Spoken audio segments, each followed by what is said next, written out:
Welcome everybody here at home or watching the recordings or listening to Spotify. Welcome and well done. First, welcome and well done. As I often say, the hardest posture, the hardest asana in yoga is to spread the mat. The hardest thing in mindfulness, meditation, breathwork is to actually show up. So, yeah, I think it's already a wonderful demonstration of the quality of Gevurah, the qualities of boundaries and restraint that we are going to talk about today. So first, this session is inspired by the counting of the Omer.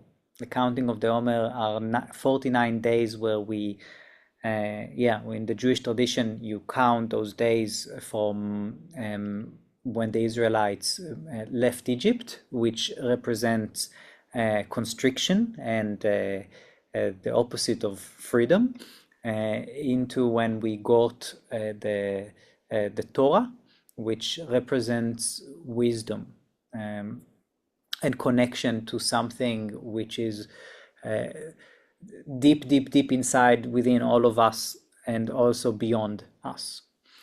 And it's almost like a guide of unity, as really that's kind of in mysticism, that's the one of the highest goals is to get to feel, to experience this unity. And in these 49 days we count, each week we move from different quality to a different quality. So the first week, which was last week, we start with compassion. Actually, the most important thing is compassion. The world is built on compassion, and with that compassion we go and we explore every other quality. And today it's Gevurah, which is boundaries, which is restraint, which is related to discipline. So the fact that we are all here practicing that is a wonderful start. And there is this belief that when we want to connect, when we want to unify, we have to open up and put all our judgments aside and just open and be all free in love.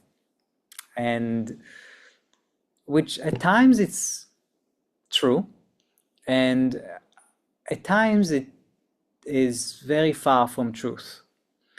So for example, if I'm compassionate and just giving until I'm depleted and have nothing to give, that's not really helping or serving the other side or what is not me.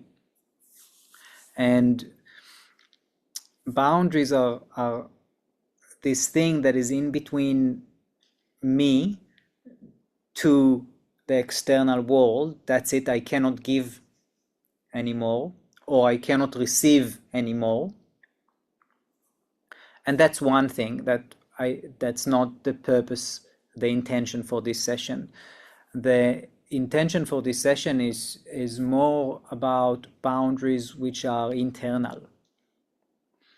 So if you think about it, what creates unity has to have something with a separation, because unity is few separate things that are coming together and united in the same cause. On a cellular level, if there is no separation between this cell within me and this cell within me, they just become one. This is not unity. This is oneness, and it's a different thing.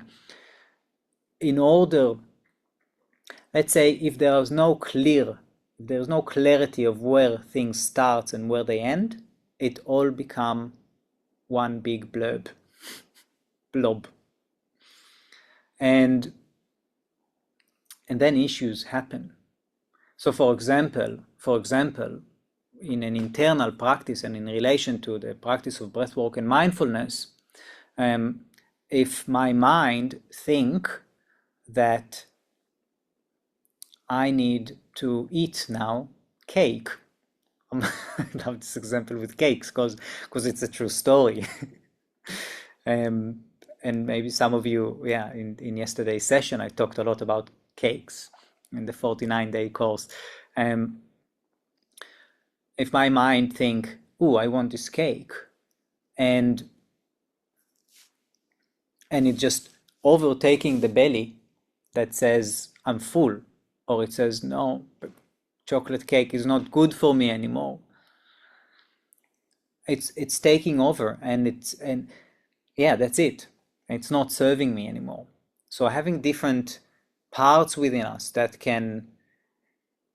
have a dialogue is something which is super important, super crucial. And often there is the mind and there is the heart, and they are kind of taking over each other, either taking over each other or in a very strong conflict. Like, oh, my mind and my heart are fighting. There's a beautiful poem. I'll share it in the group actually. My heart and my brain divorced.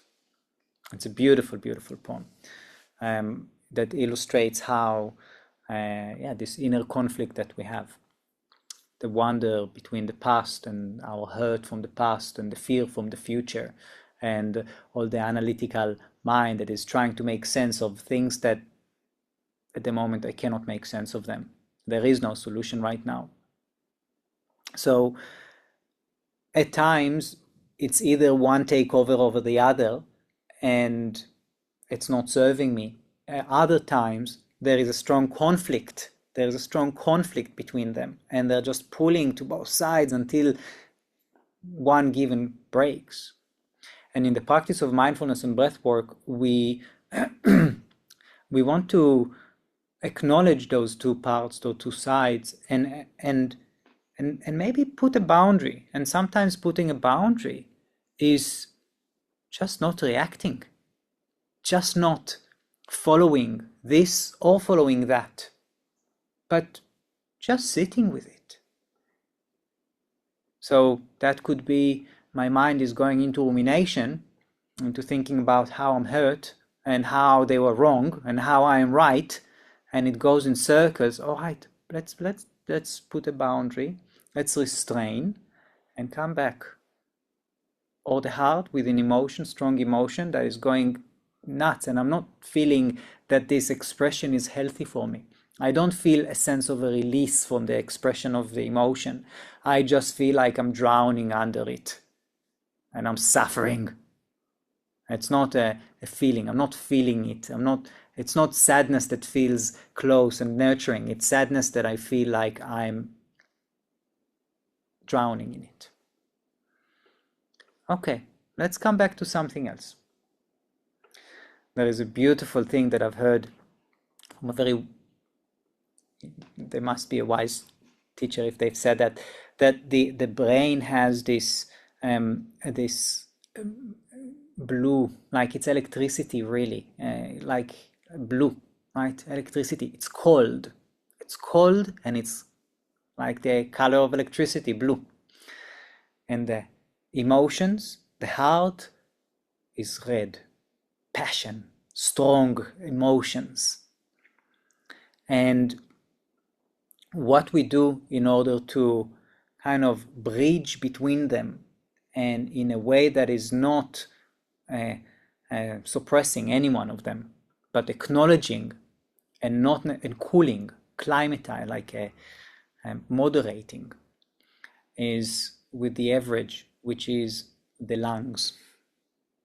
The lungs cooling, the heating, the coolness. And the average of it is purple.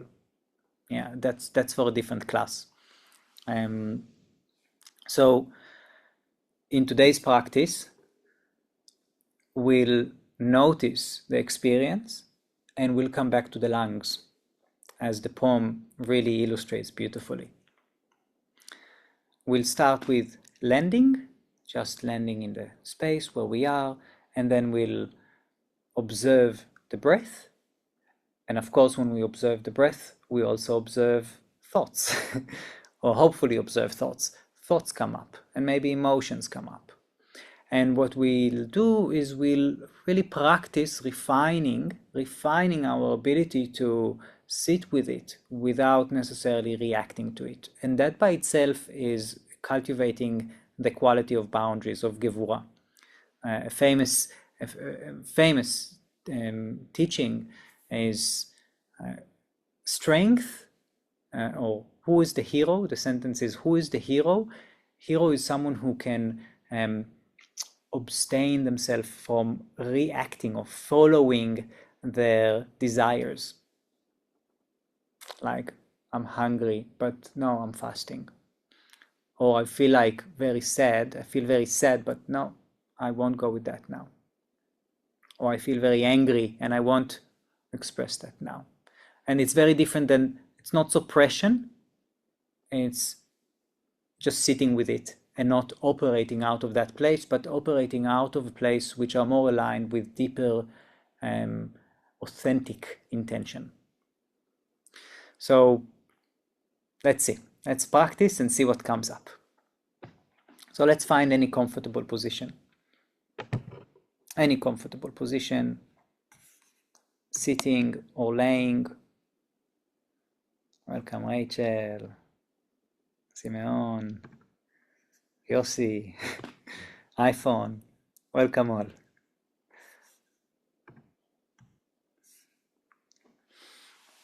And if you feel comfortable, allowing your eyes to rest. You can rest them closing, or you can rest by softly gazing.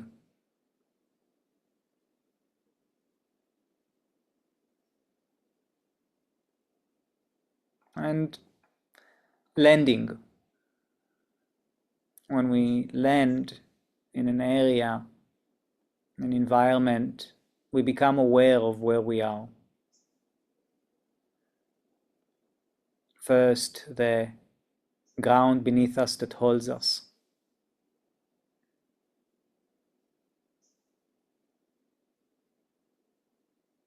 You notice all the areas in the body that interact right now with the ground.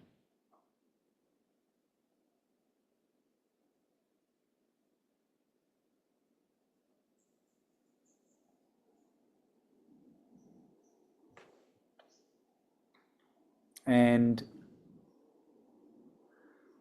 maybe the surrounding sounds that are in the room.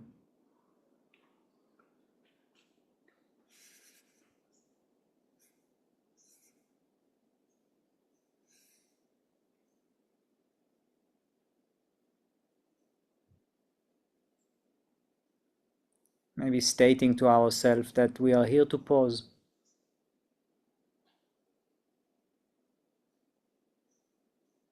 To discern and cultivate our ability to choose rather than automatically react.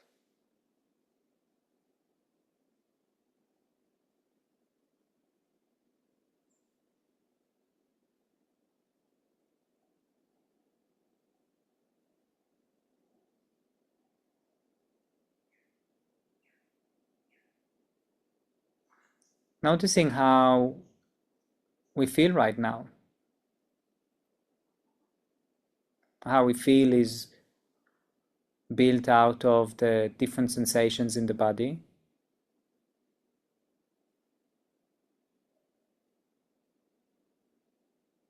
The sensations of us sitting or laying, sensations of the skin touch the air or the fabric of the clothes. Maybe tension, aches, pains, tingling, warmth, coolness.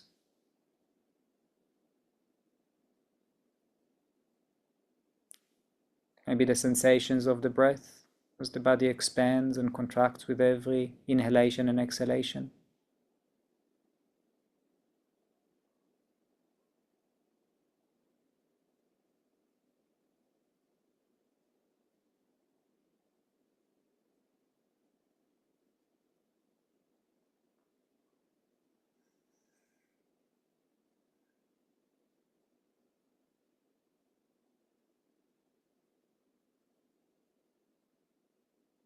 and bringing the attention to the edges of the body. You can maybe feel it or just imagine it.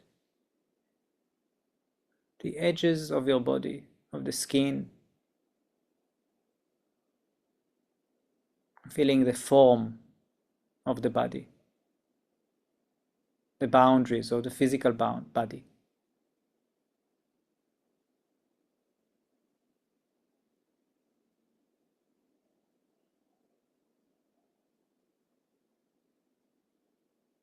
See what happens when you breathe with that boundary.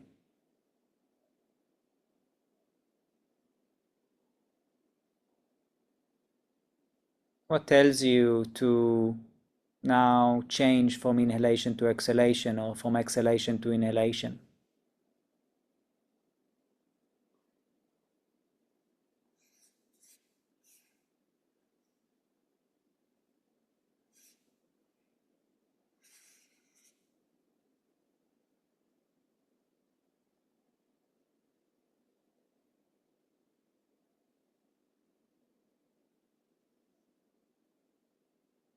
Maybe feeling that boundary that is in between. A boundary that sustains life.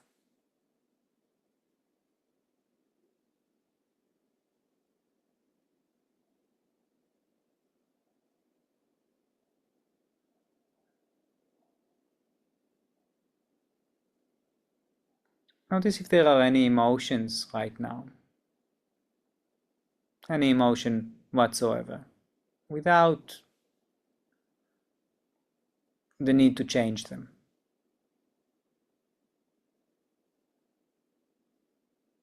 Maybe excitement or nervousness, happiness, sadness, frustration, anger, shame, guilt, love, joy.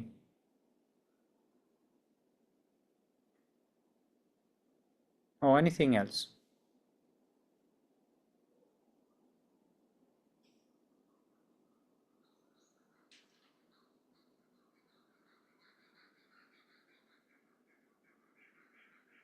And also notice what happens in the mind's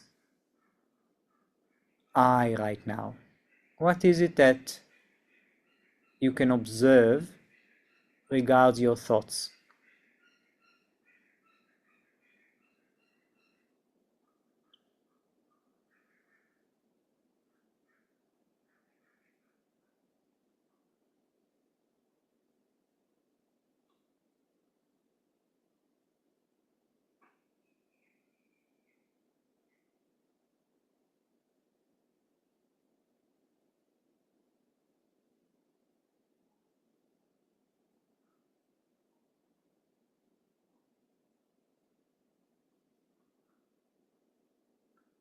Look at the characteristics of the thoughts. Are they more orientated past or present or future? More a to-do list or more of like, what have I done? More processing or anticipating? Focused on one subject or more random, spread? And once again, no need to change, just observe.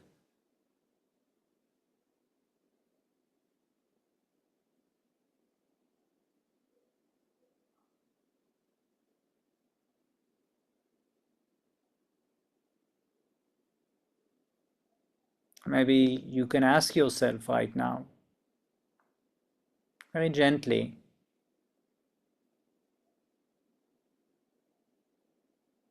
what is truly needed right now? What is calling to happen on a deeper level than my body or heart or mind?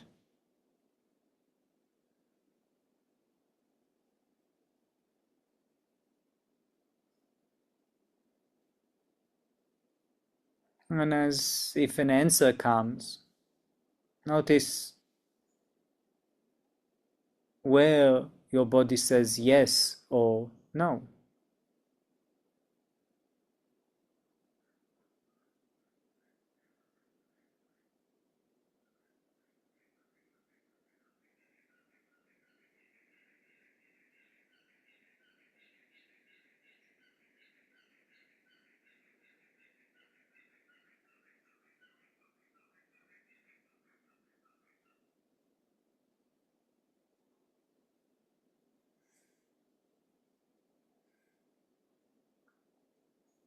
I invite us to,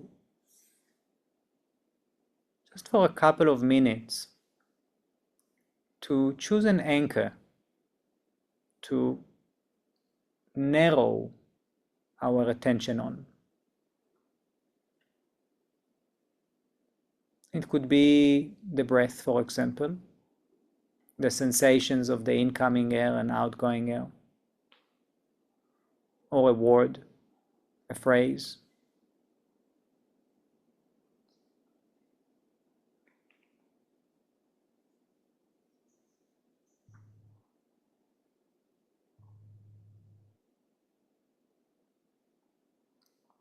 Or something that is related to the breath. For example, now I inhale, now I exhale.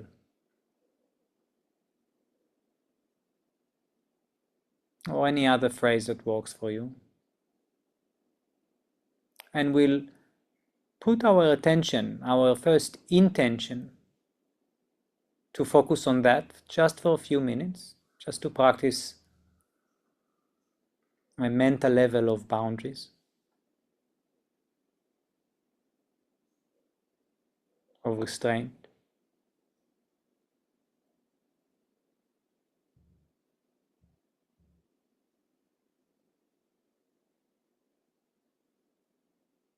Noticing when a thought sneaks in.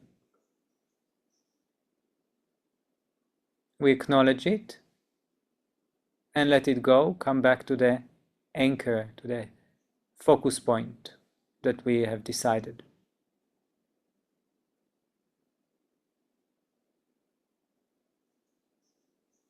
that we chose.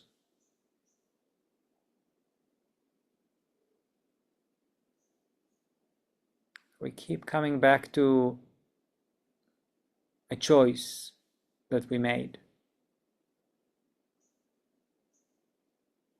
Even if currents are coming and swaying us from side to side, or even if we change our mind, just for the sake of this practice, a few minutes, coming back to the anchor again and again.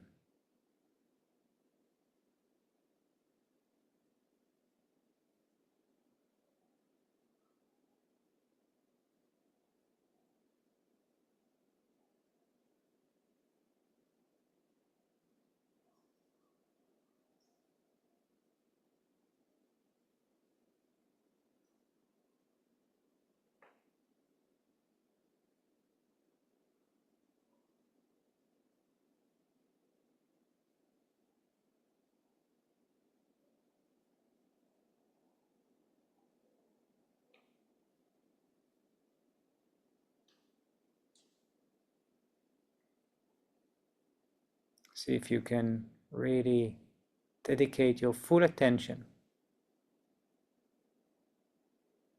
just to your anchor.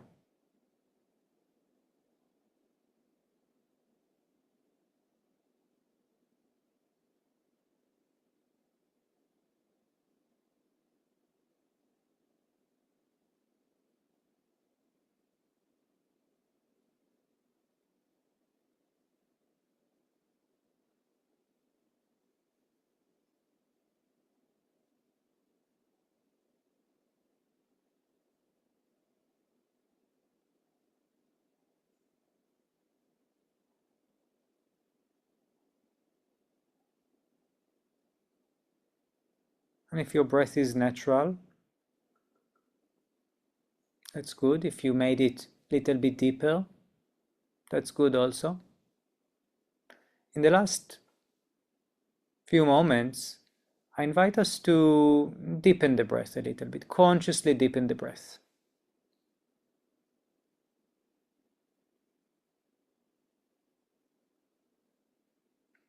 No need to get to the extreme to have real effort, but just noticing again the boundaries of the diaphragm, the lungs, the form of the body, while continuing to direct our attention to the anchor.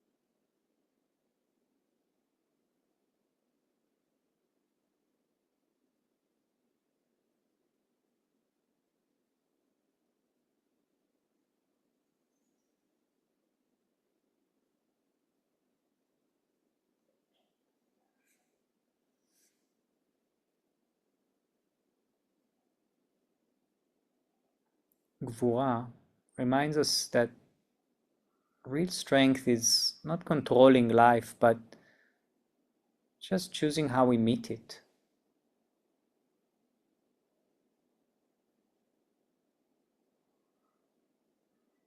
It's the ability to stay connected while also honoring deeper truth.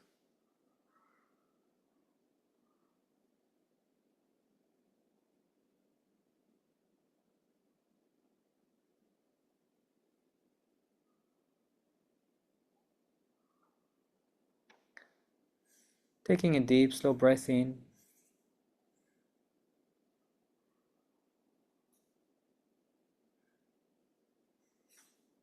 and in the exhalation, letting go. Noticing how you feel right now.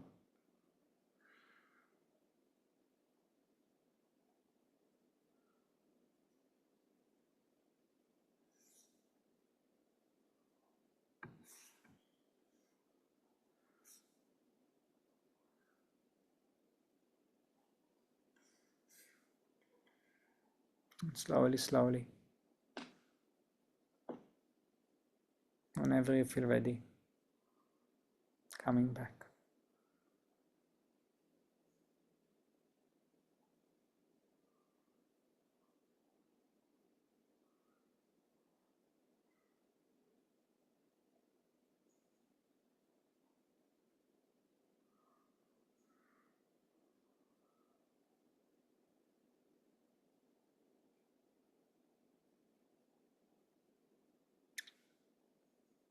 Thank you very much. Hope you feel the benefits of the practice of restraining the mind, the focus, of awareness, of creating space, discerning, choosing, exploring a little bit Gevurah, the quality of Gevurah. And also, if that speaks to you and you would like to explore it more deeply, you're very welcome to join the 49 days journey. Every day an audio recording, 7 breathwork sessions, and going deeper into those qualities. Yeah. Thank you very much. You're a wonderful human being, and it's such a privilege to practice with you. Really. Go well. Blessing.